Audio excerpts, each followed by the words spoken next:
Welcome back to the Whispering GM podcast. Today, we're going to talk about something that I didn't think was particularly contentious, but appears to be on certain social media outlets. Today, tourists. Tourists in the RPG and OSR hobby.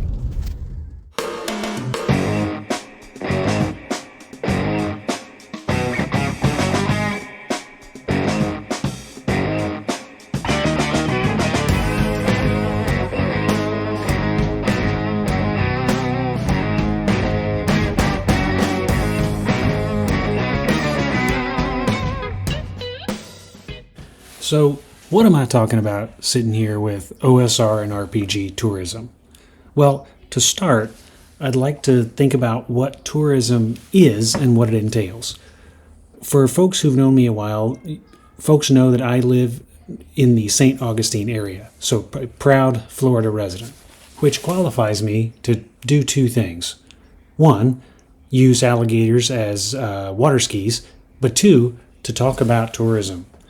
It's hard to get the official numbers. There was a bit of politics involved that has got news outlets kind of slanting their perceptions. But the fact of the matter is, as of the third and fourth quarter of last year, Florida had 35 or 40 million people come to visit.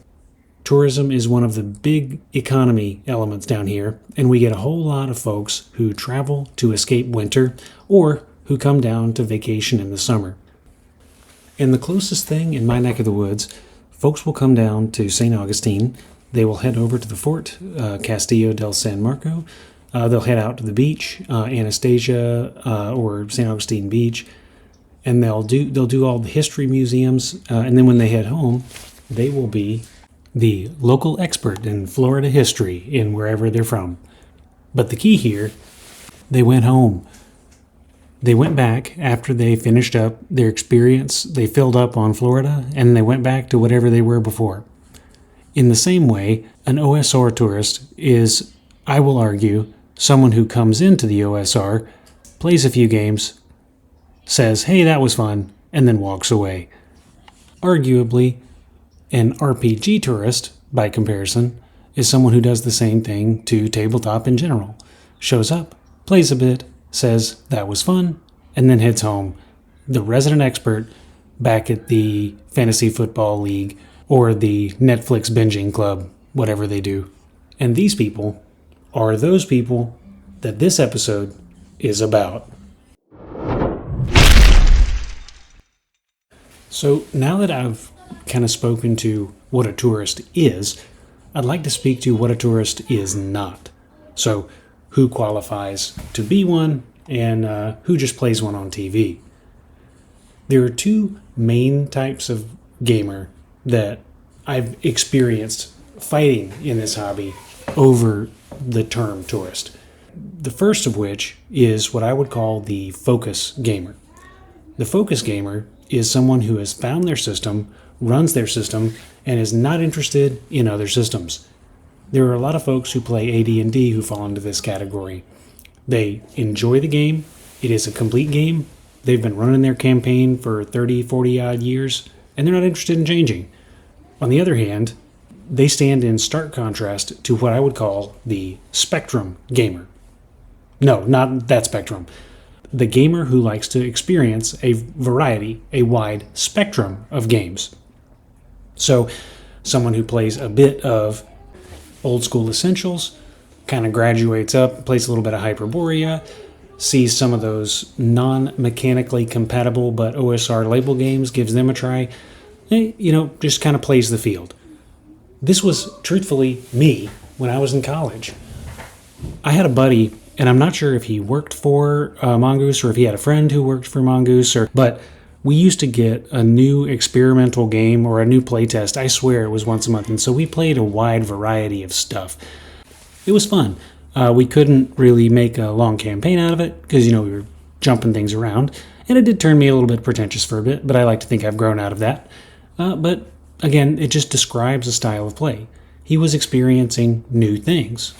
And this is the source of a lot of the arguments online where the focus gamer sees himself as more pure. I enjoy this game, and I am sticking to this game, where you, my Spectrum colleague, you don't love the game. You just abandon it and move on at your whim.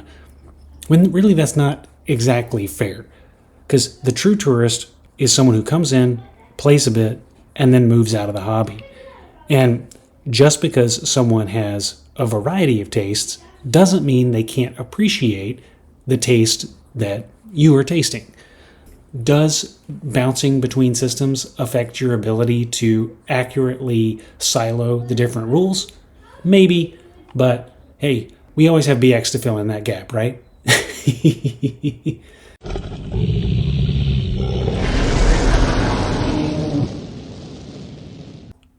With that in mind, are tourists a bad thing? Because when you see the word tourist come up in RPG and OSR discourse, it's usually an insult.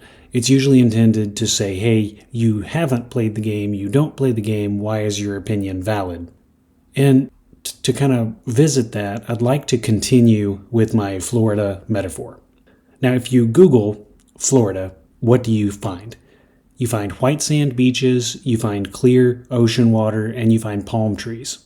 Now, compare that to my wife. My wife is from Central Florida. She remembers rolling hills, pine trees, and finding seashells in the sandy soil. Now, one of those things is kind of consistent with the Google result, but the other two, not so much. Hills, pine, well, look up Ocala, look up Alachua. By contrast, up here in North Florida, when I think of Florida, I think of oak trees, I think of Spanish moss, and I think of the bayonet bushes, those pricker jokers that will prevent you from running through the bracken. Again, not a lot of that representation on the search engine. And that's just the tip of the iceberg. You also have cattle industry. The state of Florida is a top 10 beef producer. You don't have as much citrus anymore, but that's another podcast. But the same kind of thing falls across other states as well. You know, Hawaii. I'm certain anyone listening in Hawaii, you have the same experience. When people look at Hawaii, they think about luau dances and surfboards. But that's not all there is, because there are mountain climbing, there's zip lining, there's desert. There's literally a desert in Hawaii. Look it up. So there's more to the state than just what the tourists see. Vermont. When people think of Vermont, they think of skiing, winter holidays, property taxes. But there's more to the state than what you would see in a Bing Crosby movie. With that in mind, the tourist shifts perception of the location for everyone outside of the location. The same is true for the OSR hobby. Well, why is that? Well, they bring it attention, but they also tend to bring money. They bring market to it. I'm going to get in trouble for this, but Shadowdark. Shadowdark's not really an OSR game. It has pieces in it that can make it play nice like OSR, but fundamentally, it's intended to take 5e and shift the needle towards more of an old school experience. It's got pieces that sound OSR, but then don't understand the soul. Torches. It's famous for 1-to-1 time torches. Your torch lasts for 1 hour at the table. That sounds OSR, but it misses the point. The reason you track torches turn by turn is to make a resource management experience. So face, but not skull, if that makes sense. And I'm not hating on people who play the game, of course. I would categorize it personally as OSR adjacent, kind of like DCC. Then you can go further. You have games like Cairn or Mouse Ritter. They come up in OSR discussions, but Cairn is gear driven. There's not really a level system, if I remember right. Mouse Ritter, that's a totally indie game, and I don't think it identifies itself as OSR at all, but it's missing that mechanical compatibility, so you don't benefit from the 30 years of TSR intercompatible content that you get with something that, is based off of a Gary product. And so what that means is these products come out and they encourage more products and they bring more people to the hobby, and the more people come to the hobby and they bring out more products, and it dilutes the experience. And so people come in expecting palm trees, and then when they, buy their vacation home, they tear out those old oaks and then they plant palm trees and then wonder why they died freezing in the winter the following year. And so arguably, if someone insults you by calling you a tourist, it's probably less likely that they see you as, coming and going, but more that you're uprooting those oak trees in favor of palms.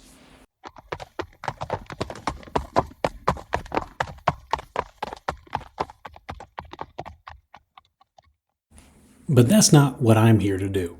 If you enjoy Shadow Dark, if you enjoy Cairn or Mouse Ritter or DCC or any number of these other indie games that I could list, do it. I am excited that your table is playing a game. I'm excited that your adventure is taking off.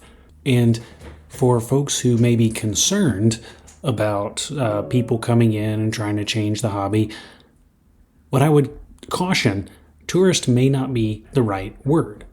I would encourage tourists. I would encourage people to come in and try the game. If they don't like old school D&D, that's okay. Play it, learn they don't like it, maybe take some stuff away that they do, and play a game that they enjoy. The real hazard is with transplants. The people who move down, talk about how great it is, but then they try to sneak in, well, back home, we have this law where if you lingered in the passing lane, you could get a ticket. No, my car insurance is expensive enough as is. But to keep the subject to gaming, this relates to some games that come in. They will bring baggage from other play styles and other systems and then kind of contaminate the old school experience. What was once kind of a niche hobby becomes mainstream, and as a result, we find ourselves kicked out of our own club. Do I have a solution? Probably not, though we complain about grifters on occasion, people who throw together systems that don't really do anything and then try to charge $2.99 on itch for them. At the end of the day, my advice is don't be that person. If you bring some things in and you're honest about what you're bringing in, that's okay. Most people will respect you if you say, I know I'm deviating, and this is why. Not everyone will play at the table, but that's to be expected. Not everyone was going to play at the table. Rules is written. The culmination of this rant is just a call for transparency. We all enjoy role-playing. We all enjoy the tabletop aspect, and we all enjoy the camaraderie that occurs as a result of overcoming an adventure together.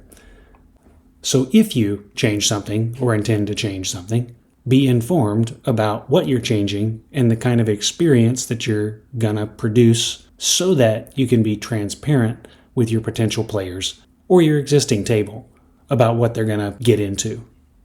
I guess that's my position, and that's about the best advice I can give towards cultivating a happy and enjoyable table at the home game. Arguments online, those are going to continue. The only way to get rid of them is going to be a solar flare. But isn't the home table more important?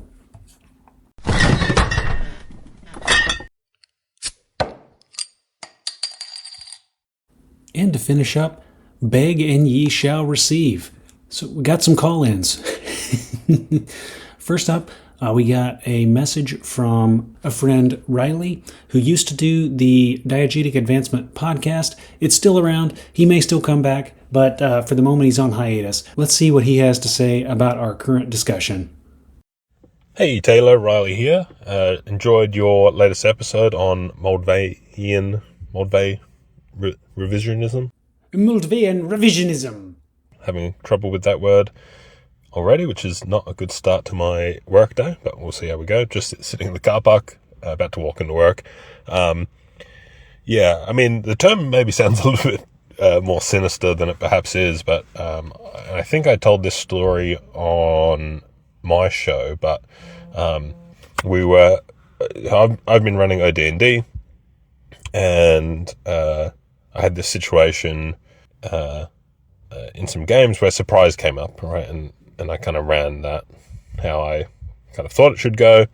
And then over on the CAG Discord, we were discussing unarmed combat or subduing foes or something like that. And there's this article in Strategic Review, maybe issue 2 of volume 1, where Gygax gives this example and then like about something else, and then includes rules for subduing or unarmed combat in the example, which don't exist. It's very strange, but...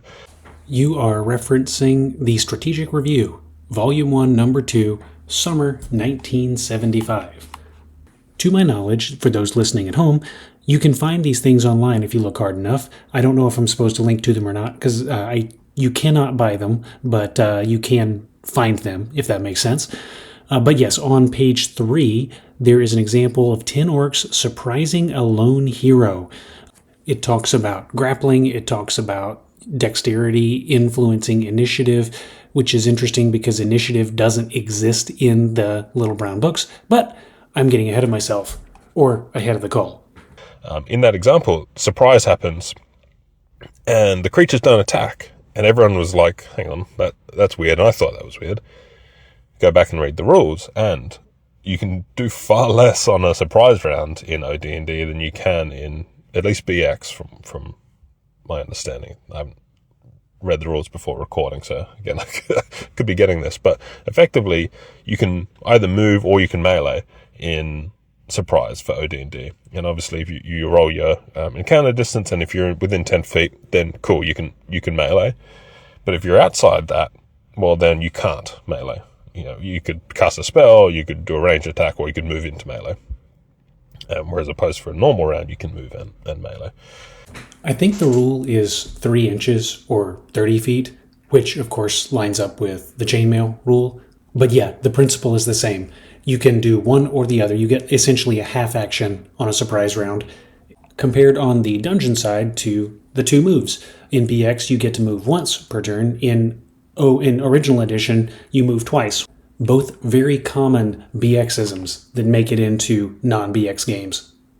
But when I ran that, I used the BX rule, effectively, because that's kind of the game that I had been used to playing prior to OD&D, and that's just kind of where I filled the gaps, right? Not even that there was a gap in the rules, but a gap in my knowledge of the rules, right? So I think a lot of the times it is... what's the right word? Kind of ignorance, at least from my part, where these BX-isms come in, because one, the rules are quite short and easy to digest, especially, you know, one of the things about the AD&D DMG is people say that you can keep reading it and finding new things, right? So, oh yeah, and it's totally understandable, because in the absence of what you don't know, you put in what you do.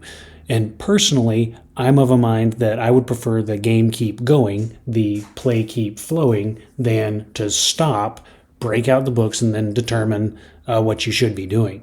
And there are some people who prefer to break out the books and argue rules at the table. I'm not among them. I'd rather do it wrong, but consistently, and then for this session, and then do it right next session. But I recognize that that's not a universal opinion.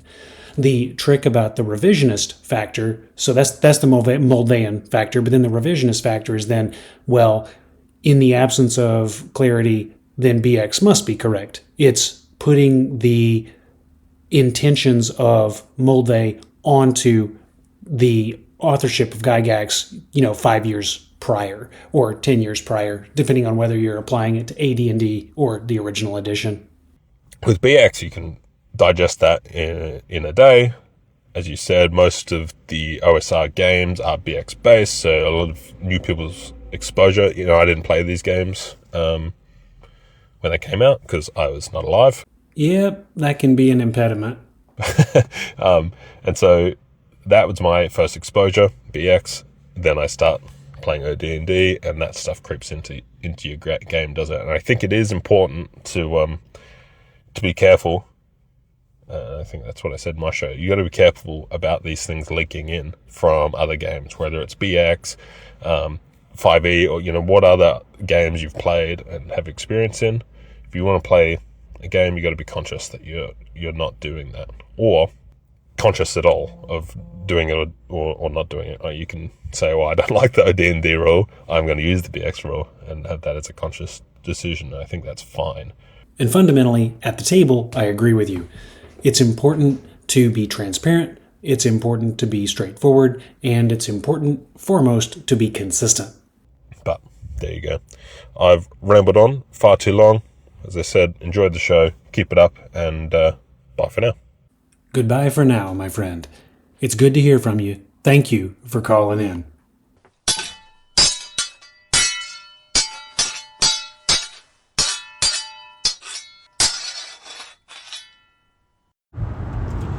Hey Taylor, it's Hobbs. Say the name, suffer the consequences, sir. Ah, those dulcet tones. I don't have a lot to say about Dragon Raiders or Moldvayan Revisionism, but a while ago you were doing some Bronze Age stuff, and I really enjoyed that, because I remember back in the heady days of 2016, and a new game came out called Blood and Bronze, and I ran it quite a bit, which means a few sessions.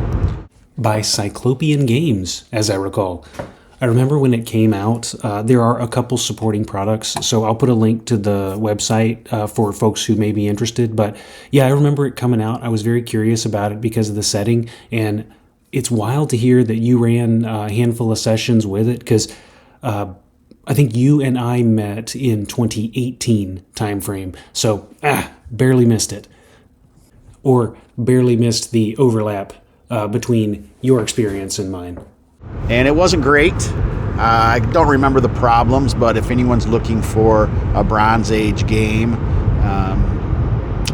you would definitely not call it OSR, but I remember playing it with the Hoff and a few other guys from the crew, and we enjoyed it quite a bit. So I was just putting it out there if anyone was interested in any other Bronze Age rules systems. I think it's a gold bestseller at drive-thru. You are correct. I would not consider it purely OSR. The main difference, I think, so you have to think about it in two ways. One, the core resolution mechanic is a dice pool. So you roll a number of dice and 5s and 6s succeed. Saving throws are D20, so that seems familiar, but then when you look at armor works differently. It has a defense rating which soaks up damage, and then you can eventually break your armor as you continue to use it. So those are the main differences. Magic is very different. It has some stuff about like Black Lotus and Bone Salts, so that's pretty cool, honestly, very thematic, which I could definitely steal, but if I put my mind to it. But yeah, so not BX compatible. So kind of difficult to Moldvayan revise it. But that said, that is not a bad thing. When I talk about OSR or not OSR, it's more a label to an experience. It's not a badge of quality. Any of the games I've talked about so far on this episode, Shadowdark, DCC Cairn, if it's OSR or not, or adjacent or whatever, that's not saying it's a bad game. That's saying that, does it produce the experience that you expect with the OSR label? Blood and Bronze is going to produce a different kind of experience at the table, and that's not a bad thing. Like if someone wanted to play something totally different, say Shadowrun, you cannot get any less OSR than Shadowrun, but that's fine. It's a fine and dandy game. I've played Shadowrun in the past, and it does not make me a tourist. I'll put a pin in it here. I feel like a nerd for having delved so deeply into labels, but I just wanted to conclude on saying, just because something is or isn't, it doesn't mean you should or shouldn't play it. So, Blood and Bronze, very thematic. I need to break it back out and revisit, because it's been a while. 2016 was 10 years ago. Can you believe it? But definitely worth exploring to add to that spectrum of experience. Anyway, go check it out, buddy. Always listening, my man, and keep on whispering. I plan on it. Thank you for the encouragement. Thank you for listening, and thank you for calling in. In my home game, I have not abandoned the Bronze Age. There's a little bit of setting confusion because I've been playing closer to book with what I've been running my kids through, and There's a little bit of time crunch because having moved into the consulting world, while I'm making a little more money than I was before, it's a lot of work sometimes. So work has picked up dramatically compared to, before the holiday. And, we'll see. I'm keeping the podcast going. I'm trying to get the blogs going again. And more importantly, maybe I'll get to game. So Ash Coast 2026 Revival, we'll have to wait and see. And if we see it, I hope we see you there.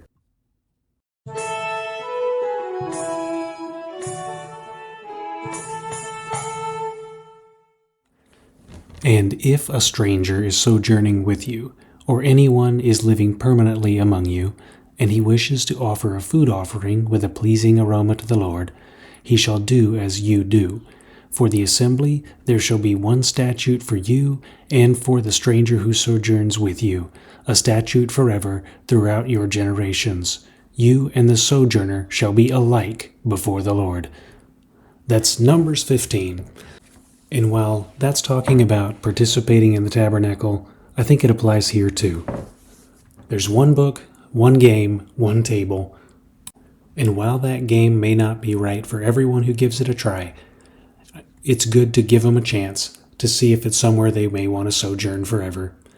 Because if we bounce back to Leviticus 19, when a stranger sojourns with you in your land, you shall not do him wrong. So, from there, don't hate the tourist for his touring, but you're not required to cater to the transplant either. Thank you, everyone, for listening, and thank you, callers, for calling. I had been a little worried. There weren't as many voices on the air and not as many messages in the mailbox, but maybe that's just because y'all are playing games instead. And that's about all I have to say about that. Delve on, everyone. Delve on.